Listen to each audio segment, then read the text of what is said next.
Olá, pessoal! O Anos 80 TV se sentiu na obrigação de fazer esse comunicado para prestar um esclarecimento sobre o termo década perdida, muito usado nos vídeos do canal.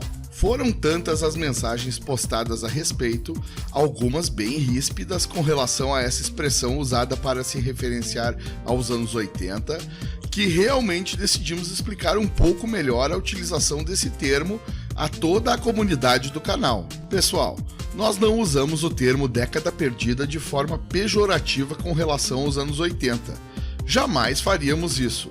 Na realidade, gostamos tanto, mas tanto dessa década, que fizemos justamente esse canal do YouTube para homenageá-la. E acreditamos de verdade mesmo que essa foi a melhor década de todas, a mais extraordinária. Mas por que então chamar os anos 80 de década perdida?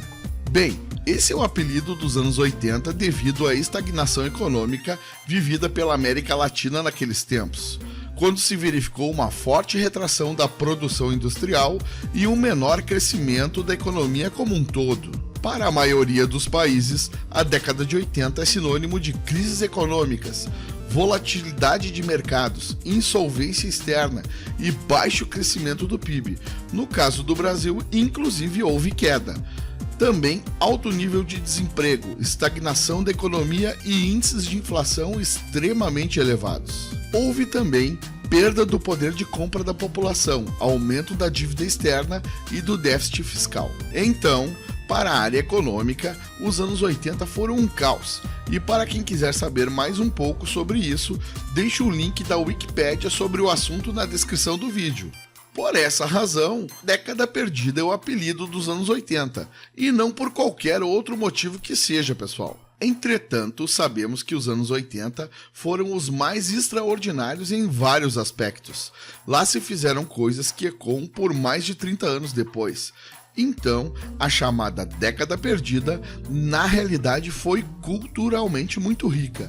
Algumas coisas só aconteceram nos anos 80, onde muita gente era feliz e não sabia. Nos perdoem se fomos mal compreendidos com relação à menção da expressão década perdida, que foi usada durante os roteiros dos programas como um artifício para não repetir demasiadamente o termo anos 80, o que tornaria o texto repetitivo. Mas podem notar, inclusive, que nos últimos programas publicados, acabamos por retirar essa expressão do ar. Assim, estamos atendendo a inúmeros pedidos feitos nos comentários. Claro que nos programas já gravados, essa expressão irá continuar presente. Mas saibam que não é uma ofensa a essa década tão maravilhosa, e sim apenas estamos nos referenciando a ela pelo seu apelido, que pode parecer não tão carinhoso como deveria ser. Mas os anos 80, mesmo sendo chamados de década perdida, continuam sendo a melhor década de todas, para nós e para vocês que nos assistem, eu tenho certeza. Pessoal, obrigado pela audiência de sempre, e para terminar como da forma costumeira eu digo, grande abraço e valeu!